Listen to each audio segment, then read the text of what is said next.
Okay, now it is time for us to join Gary Breen this morning. Gary, good morning to you. How you doing?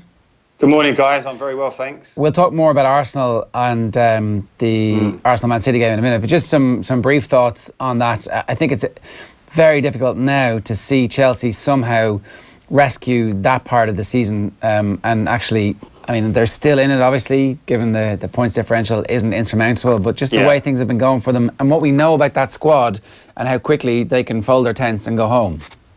Yeah, exactly. I think we've predicted it really about 3 or 4 weeks ago in terms of all the dramas, all the sound bites that were coming out of Stamford Bridge in terms of Conte trying to take on the hierarchy there. There's only ever one winner.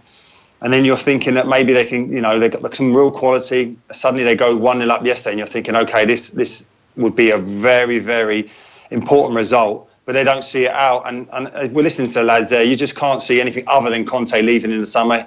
He keeps doing sound bites to suggest that he will stay, but the reality is he's only doing that to make sure that he gets his payout.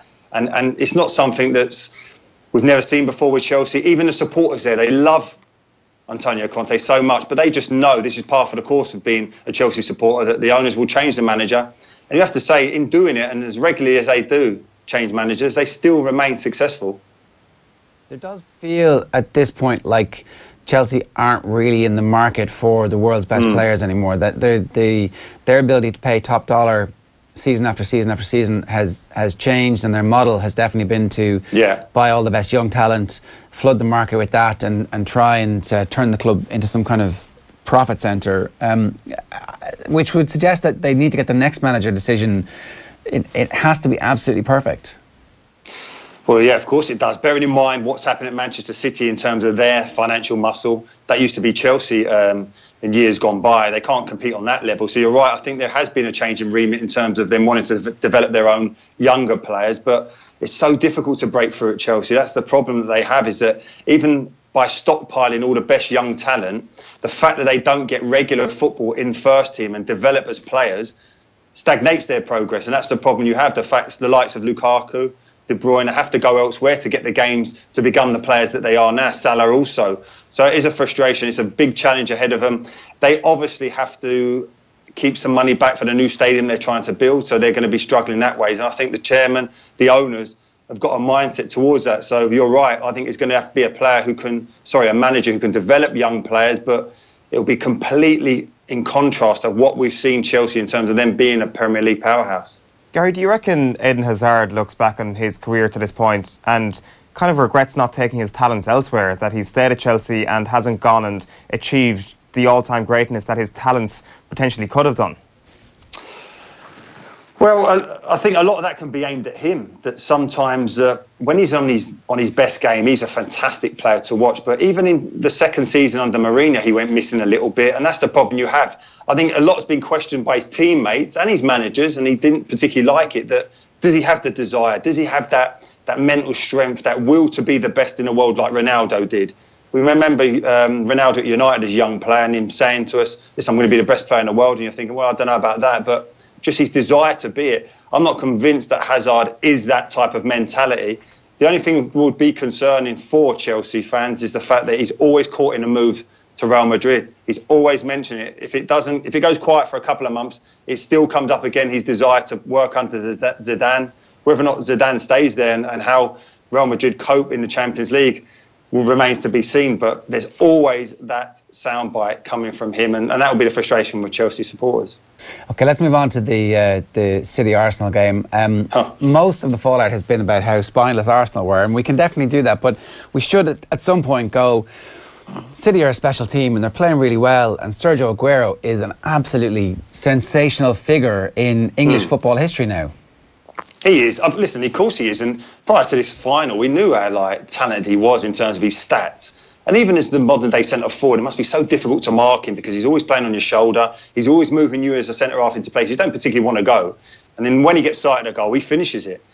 But as much as we talk about Manchester City and give them all the credit, they didn't play anywhere near the standard that we've seen throughout this season. And that just shows you why Arsenal are getting criticised as heavily as they are, because They were woeful, and it comes on the back of.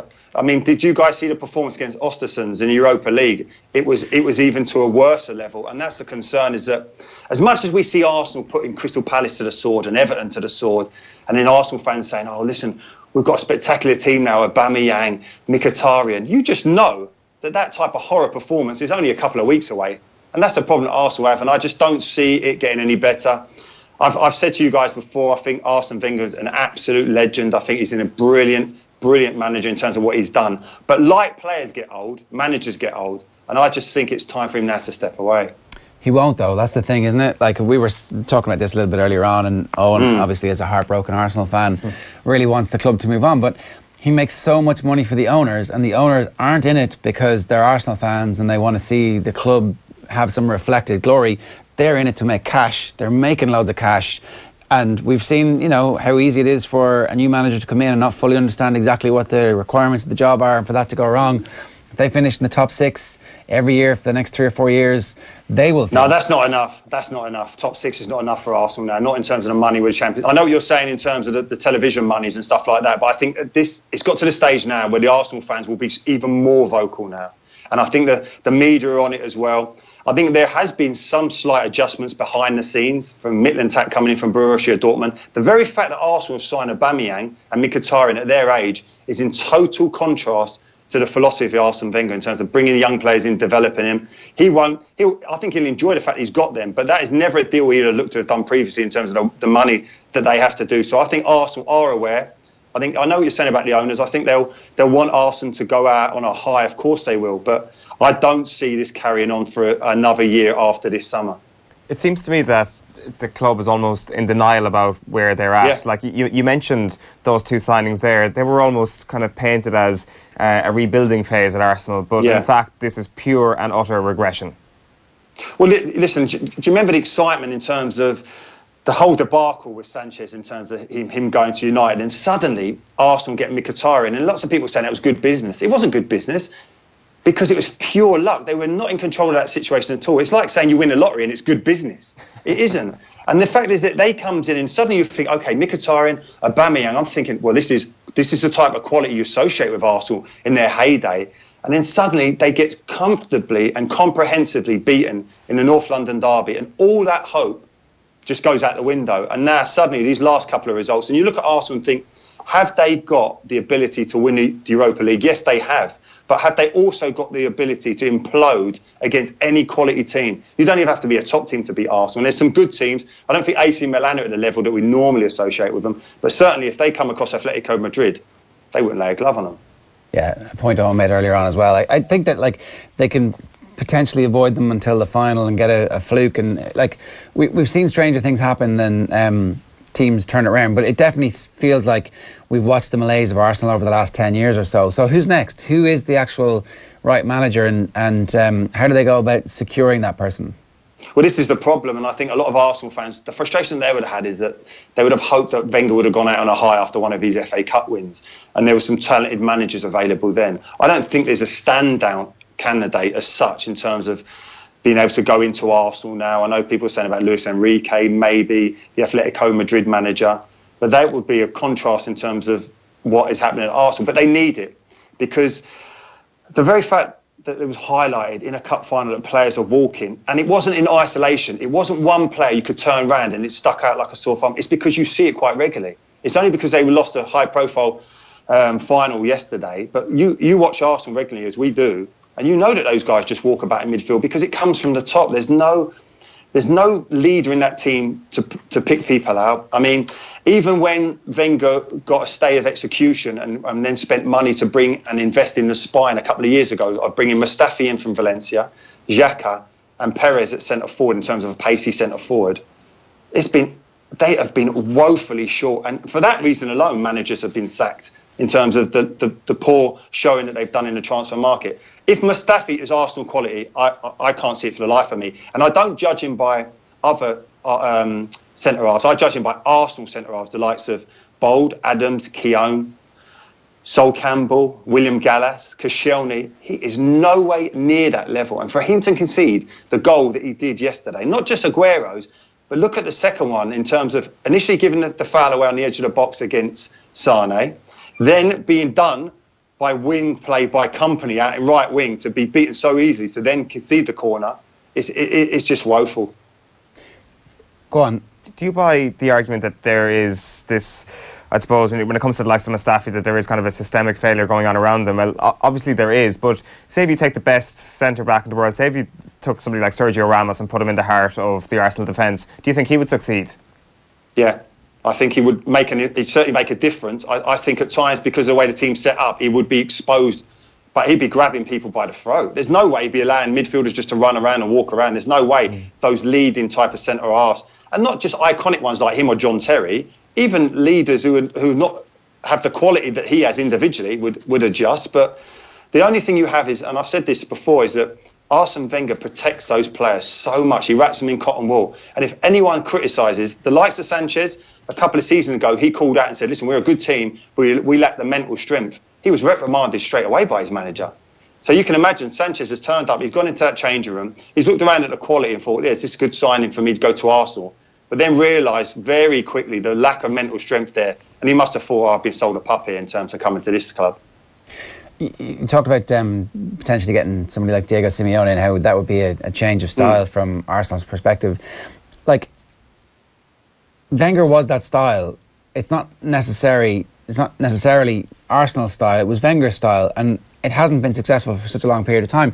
George Graham's style was completely different and was ultra successful over a short period of time for Arsenal. So they could easily have somebody who is a marrying of the pragmatism of George Graham and also the European nous of somebody like Simeone, despite the fact he's Argentinian, obviously, but you know what I mean. Oh yeah, listen, as a manager, Joe, I'd take Simeone in a heartbeat. I'd love to see him there in terms of the intensity he creates. But you're right, I grew up watching George Graham and Don Howe before that, and suddenly George Graham turns up, and it's an attritional style of football, but suddenly Arsenal were then competing, winning leagues.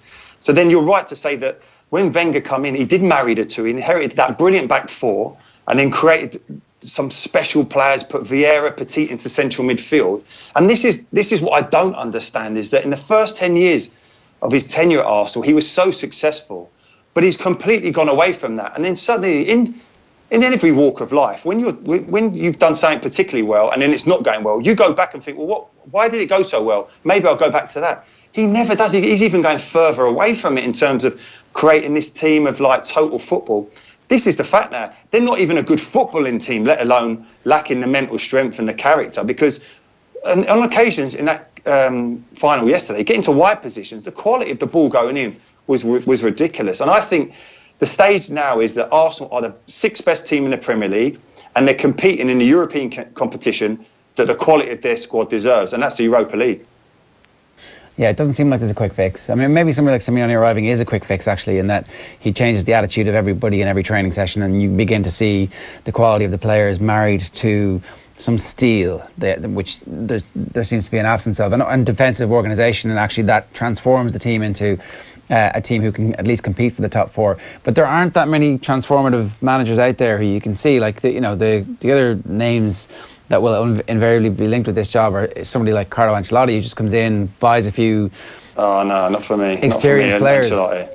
Yeah, no, I think it's such a massive job. And we've seen it before with the difficulty in trying to replace Alex Ferguson. And I think Arsenal hierarchy looked at that situation and think, because of how badly United handled it in terms of their recruitment of Moyes, Van Gaal, they probably thought, listen, it's better the devil you know. But that's a nonsense. They made the wrong decisions, United. It wasn't a case of it was always going to be a difficult act to follow. Of course it was, in terms of an iconic manager like Ferguson. But they just made the wrong appointment. Arsenal just have to make sure that they do all their due diligence and get in a manager who they know coaches, they know has got the mental strength to cope. And I think he would be embraced, whoever comes in. Listen, it's a great job, of course it is.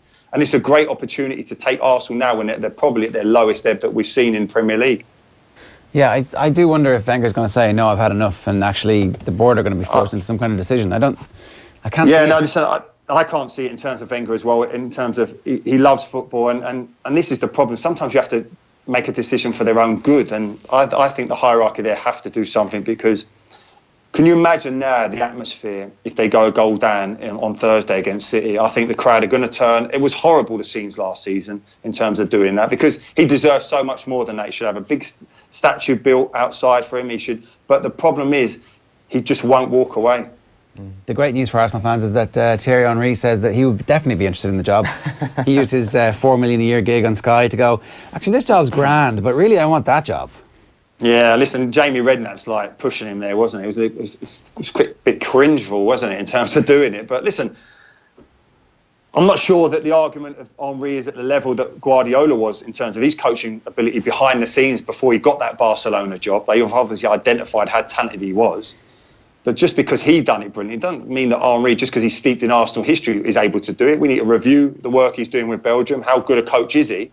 It's a massive job. I'm not sure that he's ready for that.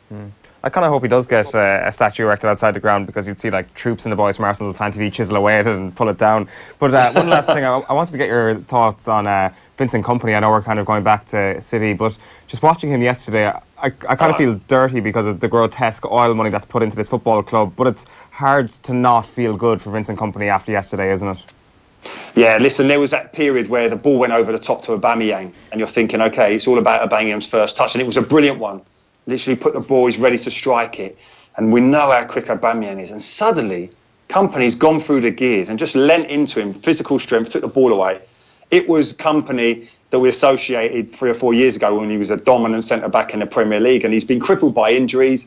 And we talk about mental strength. And he's obviously shown a lot about to come back. But on his day, what a brilliant centre-half. And it was lovely to see him produce that type of quality yesterday. Do you keep him around the squad for like as long as he can stand up, or do you just say, okay, we're not going to pay you, 8 to 10 million a year to be a sub? Like, how do you treat that?